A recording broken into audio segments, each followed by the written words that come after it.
どうも。サイバーパンク2077の舞台で社会問題となっているサイバーサイコシスについて、ゲーム内での描写をまとめてみました。まずは、ゲーム内で見つかるチップを見ていきましょう。サイバーウェアの使用とその副作用では、サイバーサイコシスの発症原因がまとめられています。サイバーサイコシスはサイバーウェアの導入に際する拒絶反応で、インプラントへのアレルギー反応や過度な依存が原因となります。サイバーサイコシスの真実では、人間性の低下が発症の原因となることや、インプラントを一つ導入しただけでサイバーサイコシスを発症した人は家に閉じこもっていることなどが語られています。ナイトシティのテレビ番組ナイトアフターナイトでは、サイバーサイコシスはかつての銃乱射事件のように、社会の暴力化が原因であるとの主張がされています。また、サイバーサイコシス発症者にはブレインダンスによる治療が行われていますが、これは政治犯罪者に対する洗脳処置と何ら変わらないものであり、人道的にどうなのか、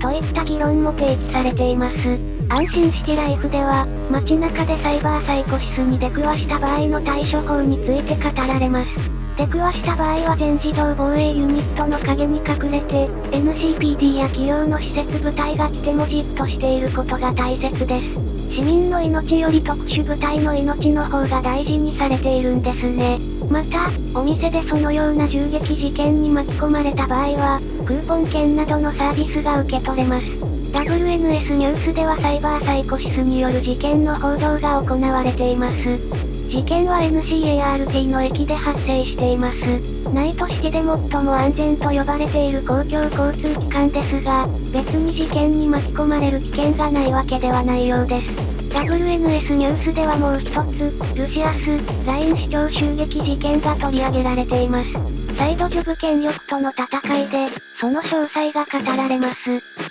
犯人は市長に対する不満を抱えていました。レジーナの依頼袋小路では、サイバーサイコシス発症直前の部屋5長と対決します。部屋5長はサイバーサイコシスの治療薬である、バロペリドールを盗んでいます。企業群ではこのような発症者が絶えず、ろくな治療も受けられないまま放っておかれるか、殺されるか、実施します。レジーナの依頼労働災害では、ブレインダンスを見たことによってサイバーサイコシスを発症したアナ、ノックスと対決します。リジーズに流れ着いた BD をチェックしていた際の事故と思われます。L、客単の依頼過程の事情では、サイバーサイコシスを発症したローズ、ホリガンと対決します。インプラント導入時の拒絶反応によって発症したケースですね。自宅地下で引きこもっていました。神宮寺で買い物をしているとサイバーサイコが現れます。全員が通報してくれますが、マックスタッフはサイバーサイコを処理するまで現れません。この時応援に駆けつけるマックスタッフは、サイバーパンク2077のトレーラーに映っていた女性で元サイバーサイコです。マックスタッフは治療済みのサイバーサイコをよく雇用しています。さて、レジーナ、ジョーンズからはサイバーサイコシスを無力化する依頼を受けられます。全員の発症原因を見ていきましょう。メジャーリーグ行きのチケットでは、過剰な乾燥を施したアフターライフの傭兵が暴れています。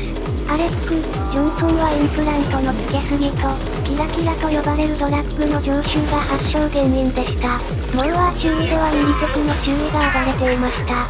発症原因は定かではありません。サイバーサイコシスを発症したことで、歌舞伎で身を潜めて治療部隊の到着を待つように指し示されますが、送られたのは治療部隊ではなく処理部隊でした。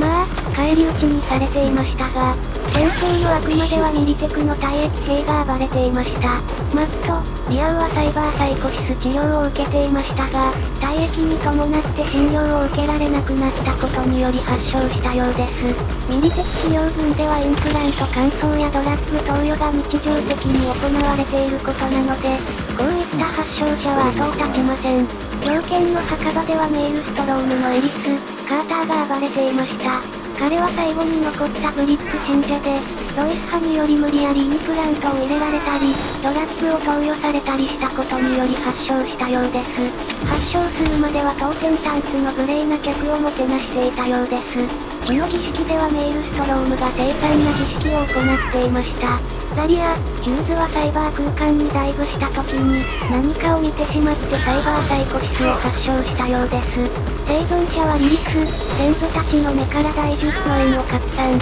というメッセージを残しており、ミスター、ブルーアイズとの関連が疑われます。墓穴ではメールストロームによってさらわれたバレンティーノズが暴れていました。本人の望まないインプラント乾燥は、望む場合と比較してサイバーサイコシスを発症するリスクが高いようです。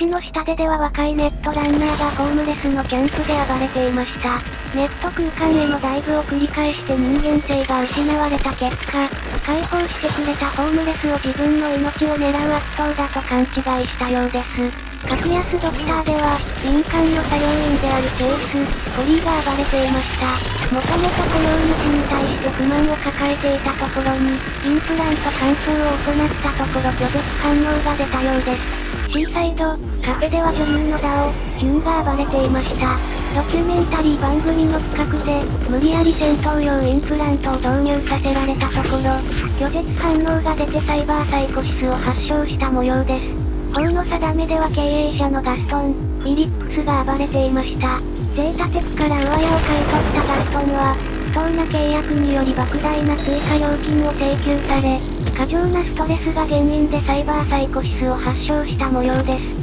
聞く耳もたれずでは、セドリック、ミュラーが暴れていました。バイオテクニカの産業廃棄物により肺に疾患を抱えていましたが、医者に治療を拒否されたことでサイバーサイコシスを発症した模様です。ナイトシティの亡霊では、元タイガークローズのノリオ、アクハラが暴れていました。ノリオは禅を習得してこの世の真理に気がついたことでサイバーサイコシスを発症した模様です。古城の煙では NCPD のディエゴ、ラミレスが暴れていました。サイバーサイコシスを発症してから、ギャングを大勢殺していたラミレスですが、ギャングに娘を誘拐されたことによるストレスが原因で、症状が悪化し民間人も襲っていました。報復率では VV ボーイズのネットランナー、デバイオンが閉じこもっていました。CIM の調査を請け負っていましたが、サイバー空間で反撃に遭い、人間性を大きく失っていました。近くにいるスカベンジャーが本物かどうか判断できない状態だったようです。丘の上の家ではネットランナーのラッセル、グリーンが閉じこもっていました。過剰な防犯意識から自宅のセキュリティに執着し、防衛システムで家族の命を奪ったことで完全に正気を失ったようです。アレキではアルデカルドスのユーラリオ、アルマが暴れていました。レースに捕まったアルマが道中でサイバーサイコシスを発症、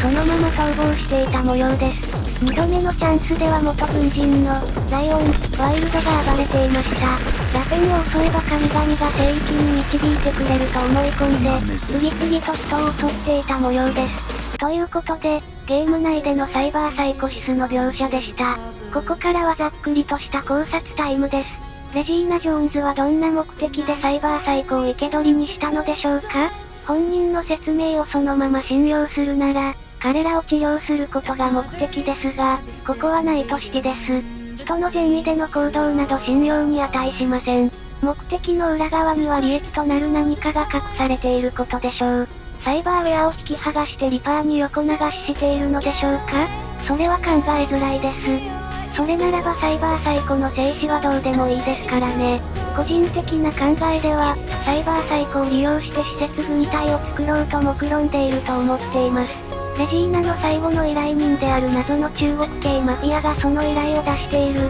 と考えるとしっくりきます。あと、もう一つの疑問としては、全身乾燥をしている V がサイバーサイコシスを発症していない理由ですね。これは単にゲーム制作の技術的な問題で実装されていないだけかもしれません。辻褄を合わせようと考える場合、考えられるのは V はサイバーサイコシスを発症するほどのストレスを抱えていない、という説です。ジャッキーを失った際にはほとんどインプラントを入れていないし、全身乾燥を終えた後では親しい人間をほとんど失っていません。もしくは、ジョニーの声を抑えるために常用している、オメガブロッカーやバロペリドールでサイバーサイコシスの進行を抑えているとも考えられます。ベスト、オブ、ベストのビクターの診察を受けているのだから、V はサイバーサイコシスを発症するわけがないんですね。あと考えられるのは、ジョニーの声が聞こえて、考えや行動がジョニーと同期していることこそが、V のサイバーサイコシスの症状という説ですね。サイバーサイコシスを発症したからといって、必ずしも街で出会う市民を襲うわけではありません。サイバーサイコシスの症状は人それぞれですからね。とはいえ、V が人よりもインプラントへの適性があることは間違いないですね。といった感じです。終わり。